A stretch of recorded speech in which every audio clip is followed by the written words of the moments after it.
Contoh ketiga niki rungokno tenan nggih. Kula niate taqarrub ila Allah. Kula mboten gadah kepentingan napa-napa. Dan ini menghibur. Yang ketiga ini baik bagi Anda. Dan ini hadis sahih. Saya ulang-ulang ini hadis sahih. Kullu ummati mu'afan illal mujahirin. Kabeh umatku iku disepuro pangeran, kecuali wong sing ngetokno maksiate. Misale wong zina kok ning dalan. Maling kok terang-terangan, itu kan gak maling jenenge. Garong jenenge. Ana wong zina kok ning dalan, utawa bar zina cerita wong, utawa bar maling cerita wong. Kabeh umatku iso disepuro kecuali sing ngetokno maksiate. Misale bengine maksiat ditutupi pangeran terus rina kondo. Iku malah sing ra disepuro. Orang-orang ada yang tanya, Gus ini hadis apa? Kan aneh. Orang berdosa cerita dosa itu kan jujur. Dalam satu sisi statusnya kan jujur. Tapi kok malah ra disepuro? Sing bodoni ora jujur, sok suci disepuro. Karena ini ada riwayat, kita harus membela Rasulullah sallallahu alaihi wasallam. Cara bela begini. Ira usah tersinggung kan misalnya, Ruhin niku misalnya tahu ngambung wong misalnya. Mustafa wis tahu pacaran. Sana jantung aku ora tau bayangno Mustafa kok pacaran sing gelem sapa misalnya. Tapi bayangno nek Mustafa iku tahu pacaran gonjakno cah wedok misalnya. Ya coba bayangno zina keseremen masalah. Ruhin misalnya tahu, nak Ruhin tahu pacaran wajar kan ya. Tahu kan ya. Terus saiki Mustafa wis kiai, Ruhin wis kiai. Saiki bayangno, engko terus ketok beneri Rasulullah. Ruhin cerita tahu maksiat, tahu pacaran, tahu gonjakno wong. Mustafa cerita. Kalau setiap kiai cerita duwe masa lalu maksiat, pasti pikiran orang banyak ternyata maksiat itu biasa. Wong kiai wae tahu. Jangan-jangan nanti jadi gerakan maksiat yang masif. Lho ndak, ini ketok benere sedekah Rasulullah kan? Anda cerita tahu maksiat itu jujur. Tapi Anda akan bikin gerakan maksiat menjadi hal yang biasa. Karena setiap orang kan maksiat biasa, Pak kiainya saja pernah maksiat. Akhirnya apa dijujur mbek ra kondo. Apik ra kondo. Mulane nek maksiat wis langsung istighfar mbek pangeran karena nak jujur malah repot. Mulane lucu ning hadis ana riwayat man satara musliman satarahu. Jadi misalnya aku roh Ruhin ngambung wong wedok sing gak bojone. Aku kudu mbobor roh. Mergo sekali aku roh cerita wong, pikirane wong wah sak Ruhin wae wis kiai gedhe sing nang pidato wae ngambung wong apa meneh aku. Wah enak ngono wae repot. Terus gerakan peniru Ki Ruhin wah repot to. Mulane saya ulang-ulangi. Kamu harus percaya orang alim karena orang alim ini yang apal riwayat dari Rasulullah. Kalau ada riwayat sahihah harus kita bela. Meskipun pertama kita janggal. Ya pertama janggal to, mosok wong ra jujur dibela. Tapi piye wae Rasulullah lamu minna. Rasulullah lebih tahu ketimbang kita. Paham ya, Rasulullah lebih tahu ketimbang napa? Lah alhamdulillah dalam hadis ketiga tak pikir seneng kabeh ora kodo-kodo, paham gitu. Dadi niku cocok ngono ae wis. Wah niku cocok ngono ora usah dipikir ngono napa? Cocok. Tapi memang ya kadang syariat itu ada. Jadi Nabi dibantah wong ya bolak-balik. Ya Rasulullah kok kon golek seksi papat tak sedeng bar. Paham geleng-geleng. Dadi sawaya ditenani setunggal ya. Pokoknya syaratnya hadis itu sahih. Itu harus kita terima senajan to wa fil qalbi min husaun. Meskipun kita agak gimana, agak gimana itu harus dilawan oleh hujjah. Paham oleh napa? Hujjah. Mergo Nabi wong pinter tenan, selain Nabi ya jeneng wong pinter tenan. Kula mboten nate ngerti Nabi dibantah sahabat kalah. Senajan to bantai sahabat nganggo akal. Nggih, ini kan kualitas akal sama wahyu itu beda. Kalau akal itu kualitasnya itu kadang tidak jangka panjang. Ya kayak tadi. Misalnya lelaki tadi benar cerita bojone selingkuh. Lelaki ini benar. Saya ulang lagi, lelaki ini benar cerita bojone selingkuh.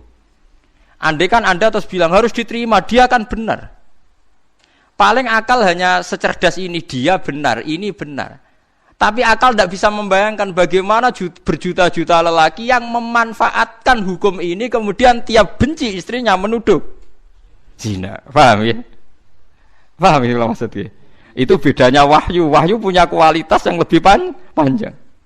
Makanya ditolak saja, paham? Kesaksian satu orang ini. Karena kalau diterima, mungkin untuk orang ini benar dalam, tapi orang ini saja kan. Bagaimana berjuta-juta orang yang berpotensi memanfaatkan hukum ini ketika benci istrinya. Paham sih kalau maksudnya? Lah yang pentingnya ngaji. Mulane bener Mu'adz bin Jabal ta'alu nu'min bina saatan. Kira kepengin iman bener iku anut ulama. Ulama ku macane sing akeh. Sampeyan gak kudu anut kula. Kula anut Gus Bak kowe oleh gedeng aku. Tapi ilmune ora oleh mbok gedhingi, wong alim kula. Lah kok kecuali sampean sakniki alim kula Gus monggo. Tapi selagi ini macam tesih kata kula, maksudnya apalai hadis sahih. Yo kudu anut ilmu kula wong. Ya kok kula jek sugih, Ruhin kudu buruh kula. Awal-awal zaman dekne sing sugih ya kula buruh ya, tapi kan kemungkinan itu ya kecil gitu. Kecil sekali gitu. Mola-malik ganti ngono kan. Saya pernah ditanya, ini kasus nyata. Gus tiang netral lu baik ndak? Misalnya nong tukaran gak melok-melok. Rasulullah gak tahu dadi wong netral. Misalnya Mustafa tukaran ambek Ruhin, Nabi mesti bela salah sitok. Nabi mboten gak ada adat. Mbah ora melok-melok urusane dhewe ndak punya. Karena kalau gak melok-melok artinya ngeten. Nak gajah tukaran mbek kucing, muni ra melok-melok artinya ikhlas kucing tidak gajah, wong mesti menang napa? Gajah. Nah, Ruhin tukaran mbek Mustafa, nak pancen Ruhin sing salah, terus kue muni ra melok-melok berarti membiarkan kesalahan mbek kebenaran setara. Padahal tugasnya Nabi ku furqon, misano barang hak ambek batil. Makanya Nabi pasti ngambil sikap bela Mustafa mergo sing hak. Mulane kula setuju misalnya kados para habaib sing milih misalnya kudu jelas A B B. Harus menjelaskan. Jadi misalnya menolak ini enggak apa-apa, kudu jelas. Meskipun orang lain bisa beda tapi kudu jelas. Misalnya kalau orang Islam nolak A seperti di Jakarta ya harus bilang nolak A. Ciri utama kebenaran itu yang hak-hak yang batil-batil. Loh soal kita harusnya tetap menerima karena konstitusi ya karena kita orang Indonesia, tapi ciri utama kebenaran harus bilang kalau ini A batil, kalau ini B benar misalnya. Enggak boleh kamu netral. Podo wae ndak bisa, nanti barang hak setara mbek barang batil. Paham ya? Makanya ciri utama Nabi itu al-farik. Al-farik itu memisahkan hak dan batil. Quran juga furqon. Furqon itu bainal haqqi wal batil. Ora lah tapi nek ada jor ora melok-melok hebat. Mboten derek-derek kula. Mboten derek-derek koyo bijak, nek ning Jawa mboten derek-derek niku bijak. Lah itu ndak bisa. Loh meskipun kita sendiri sebagai orang Jawa ndak punya nyali farik misalnya. Tapi ojo kok sampai terus kowe dukung netral itu ndak baik. Karena kalau Anda netral berarti membiarkan barang batil setara dengan barang hak. Nah, ciri utama kesalahan termasuk iku wahum bi rabbihim ya'dilun. Orang yang mensetarakan hukumnya Allah antarane hak mbek napa? Mulane jare Ahmad bin Hambal, nek ana wong kok akrab mbek tukang bid'ah utawa tukang maksiat, fashhad ndek niku wong adoh pangeran. Mosok ambek wong saleh akrab, ambek wong elek ya akrab. Engko akhire wong elek nganggep ah jebule padha wae. Tapi nek ana dinenge, ana ya pokoknya ana perlakuan yang beda kan ketok ana ini hada hak, hada napa batil. Lah terus solusinya jika kita secara hukum sosial tidak bisa sini ngendikane ulama-ulama. Solusinya adalah saat Anda berdoa sing tenanan assalamu alaina wa ala ibadillahis sholihin. Sehingga Allah menyaksikan kita sampai hati kita bahwa kita hanya berkawan sama mereka yang soleh. Assalamu alaina wa ala ibadillahis sholihin. Mergo ya elek tenan akhir. Misale kita tangga tukang zina. Terus kowe ambek Mustafa ya apian, disilai sepeda motor Mustafa ya oleh digo khutbah. Bareng disilai tangga mesti tukang zina digone-gone tempat maksiat. Ya oleh mboten sekeco sami-sami tangga.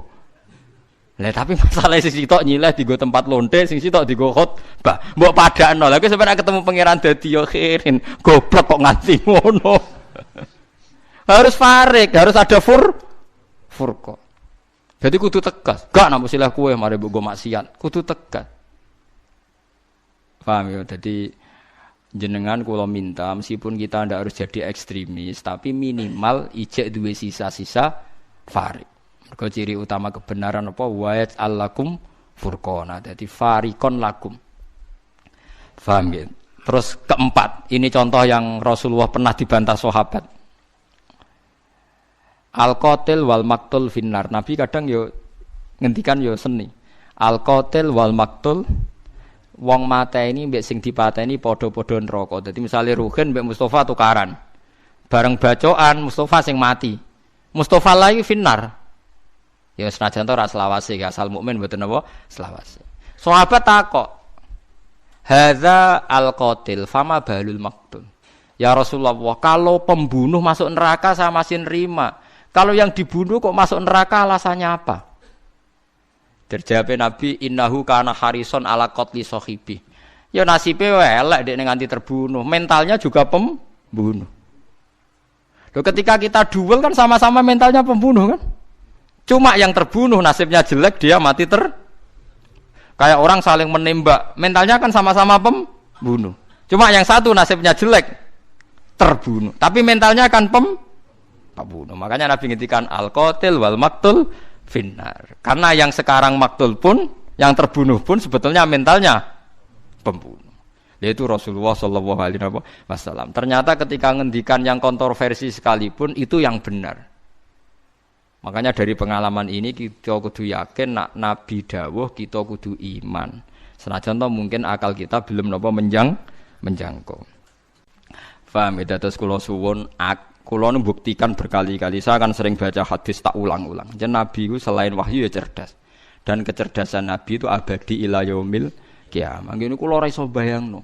Kalau setiap orang yang maksiatku jujur dengan dalih jujur. Selama ini orang-orang abid, ahli ibadah itu kejujuran. Mergo ora ana ilmune kadang-kadang. Kula nuriyen nate napa mawon molimo nate ngene-ngene, kadang keliru. Itu bahaya sekali karena kalau itu nanti dengar anaknya cucunya, setiap kali anaknya cucunya nyuwun sewu mau zina atau alah dhisik mbah yo ngene, aku diceritani dhewe kok. Ndak ini fair saja, paham nggih kula? Padahal dalihnya baik cerita mau jujur, paham nggih? Tapi apa arti jujur kalau nyulayani aturane Rasulullah sallallahu alaihi wasallam? Kita kudu luwih percaya Nabi karena Nabi a'rafu minna wa a'lamu minna. Bukan berarti kita ngajari kowe bodoni ya ora usah bodoni, ora usah cerita, tapi sementing ora usah sok suci. Aja tau maksiat, cucup wong seneng wong dididang-didingi kudu dadi wong apik. Biasa ae falatu zaku napa? Alzaku. Ora usah sok suci. Misalnya kowe tau maksiat dadi kiai kok gagal umat bubar, aku iku sapa lah, aku ya gendho bloko ketutupan ngono ae ngono. Aja malah ngamuk. Kuandani wong ra bener lah, sing ra bener ku sapa? Utawa malah nak pas umat bubar alhamdulillah aja saiki wong elek wis ra dadi kiai, pas iki. Menika kan apik to. Paham ya, jadi kita kudu percaya riwayat kullu ummati mu'afan illal mujahirin. Artinya hadis ini jangan benturkan mosok ngaku zina, ngaku molimo kok malah elek. Ya itu ke depan ndak baik kan. Misalnya anak am soben ya duwe puber, putum ya duwe puber. Gara-gara baik jujur cerita misalnya, aku ya tahu zina, cung ya tahu nyolong. Suatu saat gejolak ini hidup, dali apa coba? Kira-kira dali anak am putum, mbahku yo tahu. Awas nak nyalahno aku, dekne yo tahu wae. Lah yo repot. Dadi lho nggih kan? Bahaya sekali. Nah, mulane inna apa nabi tiap pidato, sahabat tiap pidato fa inna astaqal hadis kita wa khairul hadi Muhammad atau wa khairul huda Muhammad. Sebaik-baiknya petunjuk adalah petunjuknya Rasulullah sallallahu alaihi wasallam. Meskipun kadang kita menggugat itu tadi, kok ndak jujur?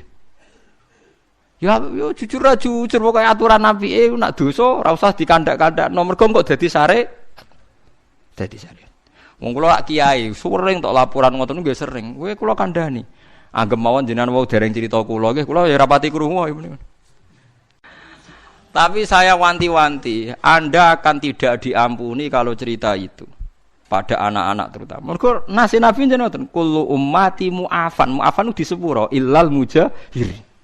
Umatku kabeh disepuro kecuali sing ngetokno mujahirin sing kata jahra. Lah sakniki sing pun kadung cerita nggih dilereni. Utawa dibatalno. Kok bener, tapi kok kadung ngandel, potongane ngandel ngoten. Mulane Sayyidina Ali nate, Sayyidina Ali yo lucu. Wong alim mesti ana lucu deh. Dadi Sayyidina Ali ku ana wong ngaku. Ngaku bareng ngambung rondo apa ngaku. Walhasil Sayyidina Ali ape dijilid. Ya Ali, kamu bar ngambung ngeten-ngeten. Tapi kula bariku getut deh, kepengin suci. Jadi Ali ya tenang ya. Ya tak jilid. Kowe bar maksiat, dijilid itu dicambuk kaya polisi Aceh ngoten lho. Senengane nyambuki tiyang terus ning teng Aceh ngono. Bareng dicambuk, bareng ora pecut mikir. Wis diseseni wong akeh. Ya Amirul Mukminin.